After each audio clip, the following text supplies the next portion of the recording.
بسم اللہ الرحمن الرحیم والسلام علی من اتبع الہدی۔ ہدایت کی اتباع کرنے والوں کو راحت دو جہاں قرآن چینل کی طرف سے سلام عرض ہے۔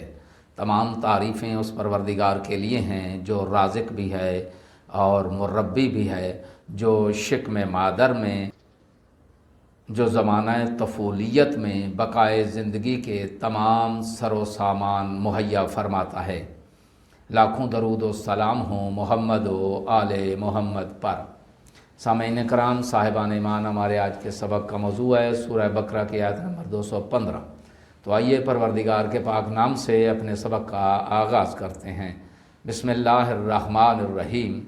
یسألونک ماذا ینفقون قل ما انفقتم من خیر فللوالدین والاقربین والیتامى والمساقین وابن السبیل وما تفعلوا من خیر فإن اللہ بہ علیم۔ ترجمہ: لوگ آپ سے پوچھتے ہیں کہ کیا خرچ کریں، کہہ دیجئے جو مال بھی خرچ کرو اپنے والدین، قریب ترین رشتہ داروں، یتیموں، مسکینوں اور مسافروں پر خرچ کرو، اور جو کار خیر تم بجا لاؤ گے یقیناً اللہ اس سے خوب باخبر ہے۔ تفسیر: قرآن مجید میں بہت سی آیات راہ خدا میں خرچ کرنے کے بارے میں آئی ہیں۔ پروردگار عالم مختلف طریقوں سے مسلمانوں کو خرچ کرنے اور محتاج و بے نوا لوگوں کی مدد کرنے کا شوق دلاتا ہے، لیکن محل بحث آیت کی وجہ کچھ اور ہی ہے۔ بعض افراد چاہتے تھے کہ انہیں معلوم ہو جائے کہ کس قسم کا مال خرچ کیا جائے۔ اللہ تبارک و تعالیٰ فرماتا ہے، تجھ سے پوچھتے ہیں کہ کیا کچھ خرچ کریں۔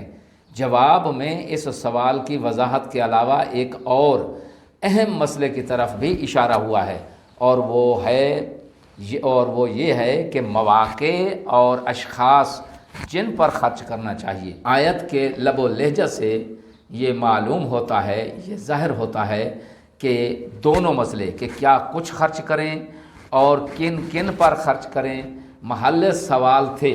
پہلے معاملے کے ذیل میں خرچ کرنے کے لیے خیر کا لفظ استعمال کر کے سوال کا ایک کامل اور جامع اور وسیع جواب دیا گیا ہے، یعنی ہر قسم کا کام، سرمایہ اور موضوع جو خیر ہو اور لوگوں کے لیے سود مند ہو، خرچ کرنے کے قابل ہے۔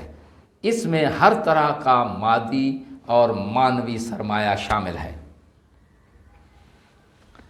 سوال کے دوسرے رخ کے ضمن میں یعنی کن کن پر خرچ کیا جائے فرمایا گیا ہے کہ سب سے پہلے نزدیکی رشتہ داروں اور ان سے بھی پہلے اپنے ماں باپ پر خرچ کیا جائے، اس کے بعد یتیم، مساقین اور ابنائے سبیل یعنی وہ مسافر جو دوران سفر اپنا سرمایہ خرچ کر بیٹھیں اور محتاج ہو جائیں، ان کے لیے یہ فرمایا گیا ہے کہ ان پر بھی خرچ کیا جائے۔ اور واضح ہے کہ نزدیکی رشتہ داروں پر خرچ کرنا دیگر آثار کے علاوہ صلہ رحمی اور رشتہ ناتوں کے استحکام کا بھی باعث بنتا ہے۔ وما تفعلوا من خیر فإن اللہ بہ علیم، یہ جملہ تو گویا اس مطلب کی طرف اشارہ ہے کہ خرچ کرنے والے اس بات پر اصرار نہ کریں کہ لوگ کیا کہیں گے یا لوگ یہ جان لے کہ یہ خرچ کر رہا ہے، بلکہ عمدہ اور بہترین طریقہ یہ ہے کہ اپنے خرچ کو پنہا رکھا جائے، اپنے عطیات کو، اپنی عنایات کو پوشیدہ رکھیں، کیونکہ وہ ذات جو بدلہ اور ثواب دے گی ان سب چیزوں سے آگاہ ہے، اسی کے ہاتھ میں جزا ہے اور اسی کے پاس سب کا حساب ہے۔ آیت میں بیان ہونے والا اہم نقطہ ایک ہی ہے، وہ یہ کہ مستحقین کے تعین کے بعد ان کی ضرورت کے مطابق مال خرچ کرنا چاہیے۔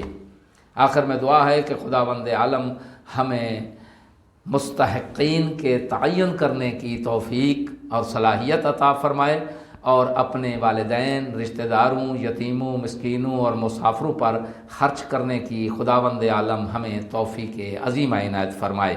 سامعین سے گزارش ہے کہ احکام پروردگار کو اپنے حلقہ احباب میں پھیلائیں۔ وآخر دعوانا ان الحمد للہ رب العالمین۔